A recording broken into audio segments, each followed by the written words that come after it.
Welcome to the show, folks. As you know, we renamed the show. More than 20,000 downloads, really blowing up here in early 2024, 2,000 plus downloads a week. We renamed it the Weight Loss the Weight Loss Injection Revolution podcast. I'm still learning that. Formerly the Ozempic and semaglutide podcast. And today I'm really excited for you to get to know our guest, Marc Washington, who's the founder and CEO of SuperGut, because a lot of what we're going to talk about is one of the main questions I get on, Facebook, on my texts, on Instagram, which is, so what happens when you go off? And what happens is you got to take control and have self-discipline. And Marc has a lot of ideas and products that can help you with that. So Marc, welcome to the show, bud. Thanks for coming on. Thank you very much for having me, Josh. Look forward to it. Yeah, so Marc, Princeton and Harvard grad, founded SuperGut. Just give us like a brief history of SuperGut, when you started it, how it's been going, what the purpose is, all that. Yeah, absolutely. So I started the company about 5 years ago. At the highest level, the way I describe what we do is we create gut-healthy, functional foods, but that are very effective, literally clinically proven to improve your metabolism. And in particular, we help naturally control cravings, and we'll get into it. We also help naturally boost GLP-1 hormones, which are made in your gut. So we make functional foods, we make shakes, we make bars. We also have a prebiotic blend that you can just add to anything, all of which are targeted around both improving digestion as well as improving appetite control. Yeah, and so folks, if you have listened to all of our shows, you've heard about the gut and the microbiome health before. And really, we've kind of kept them separate in a separate compartment than the injections, because really it's a study upon its own to understand how the gut can really help you live healthier. I've described it, and I actually first heard about the kind of gut health in the late 90s. I was with a PGA Tour player doing some marketing, and he was telling me that he and his wife had done this. And the way he described it was, our doctor just gave us a list of what foods are fuels for us that our body metabolizes well, and which ones are stoppers that our body doesn't metabolize well. And I've never forgotten that description. It's kind of the easiest 101 way in my mind to understand what gut health is. Like, learn, just like with medications, learn which ones your body likes, learn which ones it has a tougher time with. So with the microbiome study and the gut studies and everything, one of the things I saw when I went to your website, which is supergut.com, and really cool right now, Marc's offering a 20% off your first purchase. And he didn't ask me to say that. I'm just saying that because I thought it was cool when you go there. But one of the first things I did is I went to his GLP-1 section, which talked about natural GLP-1s, which we've talked about before on this show. So let me just read to you before I ask Marc, just to kind of talk about why he prioritized that on his website. Let me just read to you again, for those of you who did not listen to the show where we talked about natural GLP-1s, some of the foods that are considered GLP-1s. Let me just read to you what a GLP-1 is. A GLP-1 is a hormone produced in the gut and a powerful player in the complex game of hunger regulation. And again, this is coming right off of the SuperGut website, giving them credit where credit is due. When we consume food, numerous appetite hormones are released, and some of these hormones signal to your brain to keep eating, while others, such as GLP-1, communicate feeling a fullness and how do you say that word? Satiation. Satiation. Okay, thank you for bailing me out there. I'm supposed to be, I don't even know how to pronounce words here, right? So GLP-1 also plays a big role in reducing inflammation in the gut, slowing down gastric emptying time, and stimulating insulin. So that's what these drugs do, but there's also foods that do that. And a GLP-1 agonist, which we also talk about, like Ozempic, Wegovy, Zepbound, all these other ones that are coming out, produce a synthetic or fake version of that mimics the hormone's appetite suppressing quality. So tell us more about that and why that's so important when you're considering your long-term health and weight control, Marc. Yeah, absolutely. And it's amazing how things have come full circle. So when he started the company 5 years ago, we really aren't as focused on just cravings control. We were focused on the broad impacts of the gut microbiome and gut health. Because like you said, like we know now, the gut is literally like your foundation for better health. What we've known, and we've actually talked about for years, that there's this connection between gut health and metabolism and appetite control and blood sugar control and like lots of other stuff. And a significant part of the connection is back to these hormones that are produced in your gut called GLP-1. Now, this has become very relevant and is something that, especially over the past, call it 5 or 6 months, we really leaned into to focus to raise education around the fact that, yes, everybody's thinking a lot about GLP-1 agonists, and for good reason. They're unbelievably effective. But we also want to inform people that there are natural mechanisms, through diet, through your gut, that can naturally stimulate your production of GLP-1 hormones in your gut. Actually already is produced when you eat particular specific types of prebiotic fibers, right? And so it's largely found in high fiber plant foods, but prebiotics are essentially the nourishment for your gut microbiome. It's like what the good bugs in your gut need to thrive and to flourish and to keep you healthy. It's what none of us get enough of in our typical diet. Literally, the stats say 5% of adults get the minimum amount of fiber in your diet. So none of us get enough, right? And so when you get a lot of these specific types of prebiotics in your diet, that actually stimulates kind of mechanisms that end up producing hormones inclusive of GLP-1.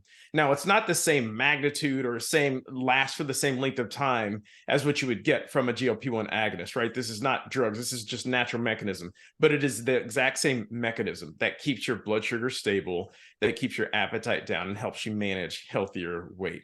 And so that's what we do. We're obviously a food company. We tap into the natural mechanisms through your gut to help produce GLP-1 and to maintain healthier control of appetite, maintain healthier weight. And what we have seen, and why, I think a lot of interest in SuperGut is increasing, is because we are such a natural complement to anyone considering or using a GLP-1 agonist to help complement, maintain, sustain results, especially if someone is thinking about, coming off of GLP-1s, to try to naturally maintain some of the benefits and the results that you've gotten. We also see, since we focus on kind of the gut health as sort of the foundation, we actually can help offset some of the digestive side effects that tend to come alongside of some of the GLP-1 agonists, which tend to be around things that really impact your digestive system. So like nausea or vomiting or constipation or diarrhea. Those are actually aspects of your health that we improve, right, through our gut healthy products. So it's a little bit of a 2-for-1. Whether or not you're using a GLP-1 agonist like that, SuperGut can be really, really beneficial if you're looking for some of those benefits or to offset some of the side effects. So I think what I'm hearing too, and you mentioned fiber and how important it is. On our last show they talked about avocados and some other foods that are going to be up there. We're going to do another whole show on a strategy for going off of the injections to maintain the healthy lifestyle we promote so much here. But so obviously going off the injections, it's going to be important to have a strong plan for your fiber intake.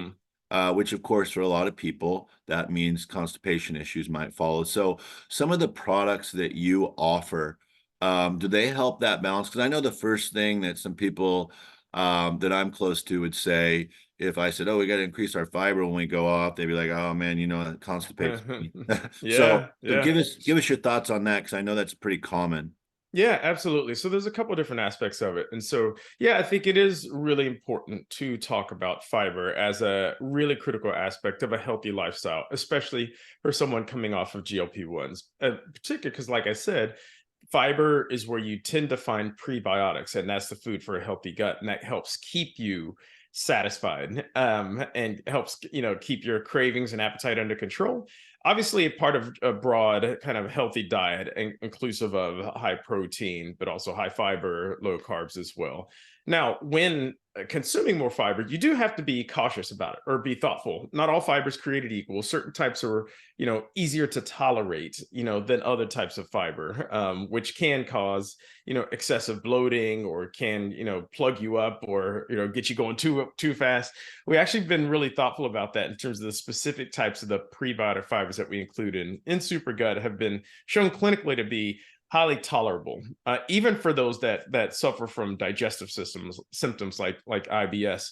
The general recommendation, though, is when you add more fiber into your diet, to do it to start slowly, right? So don't just jump right in and go from 0 to 100 miles per hour. Like, start slowly, to start to introduce it to your system, to your gut, and then you can build up tolerance over time.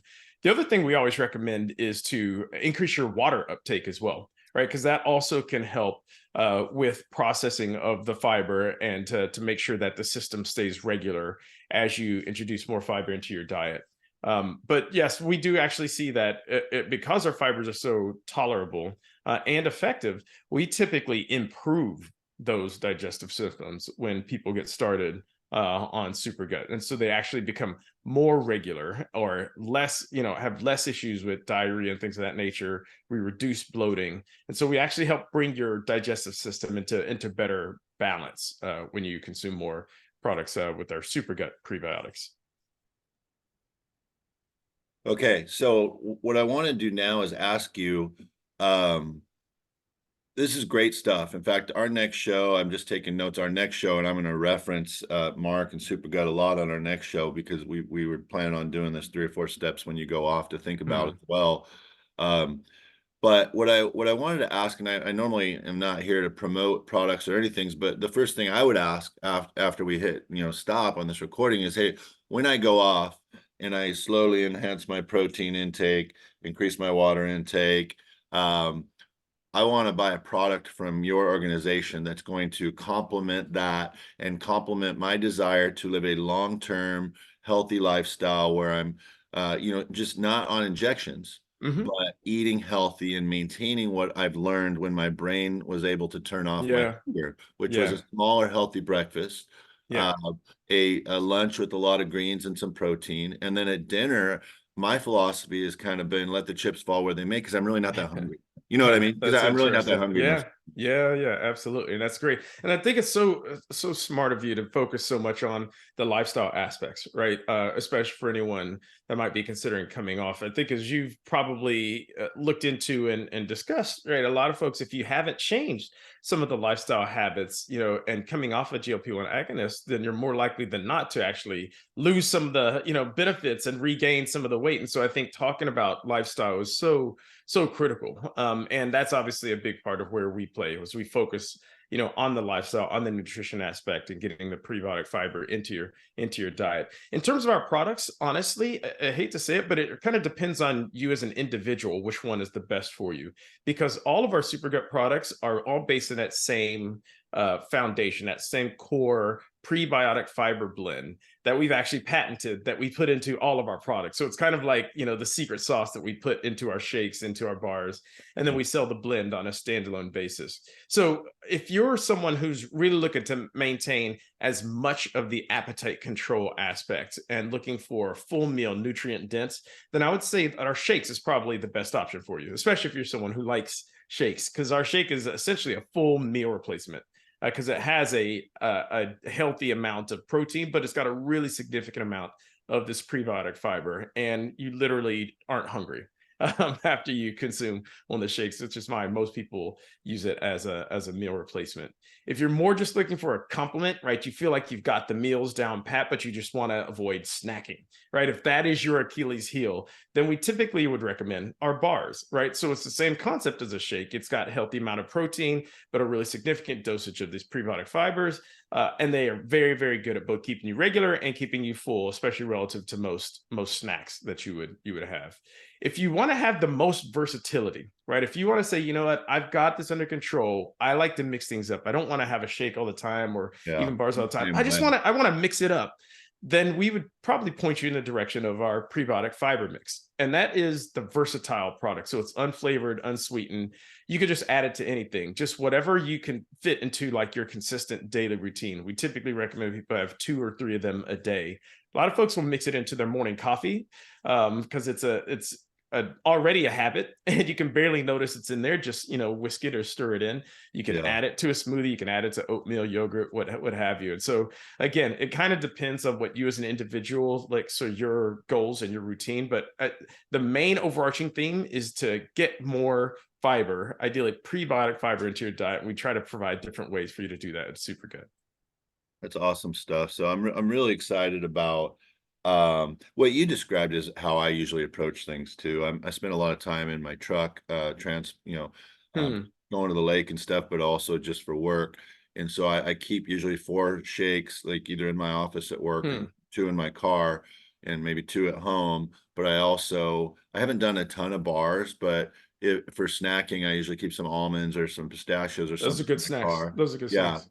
And then, but I like adding that just fiber that you would add a little bit to anything, becoming part of the routine because I don't snack a lot and I'm not the snacker Mm. you described. So Hmm. Hmm. I think those are all really great suggestions. And we're going to wrap up here in a minute, but is there anything else you wanted to share that you don't think we've covered that you think is important for those that are either considering going on the weight loss injections or are already in that process or have gone off?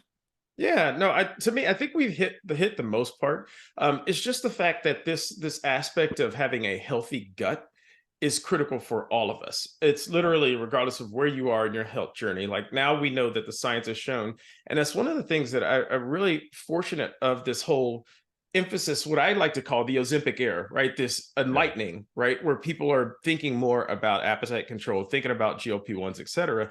It's actually creating an opportunity to educate more folks about the importance of the gut, right? And the gut microbiome, because the GLP-1s, they actually are connecting the dots between what's happening in your gut and what's happening in your metabolism. And so this is something that's really important for all of us to be thoughtful of. And I think that, like I said, this Ozempic era is giving more room to talk about it and connect the dots that a healthy gut is a healthy life. And especially if you're using one of these, like that is you're trying to essentially replicate things that are happen naturally in your gut. And if you're not using one of them, like this is a great way to maintain or prevent, a worsening health situation. So that's one of the overarching themes that I'm very glad to continue to talk about and educate folks on just the importance of maintaining a healthy gut microbiome, just how important it is for health for anyone.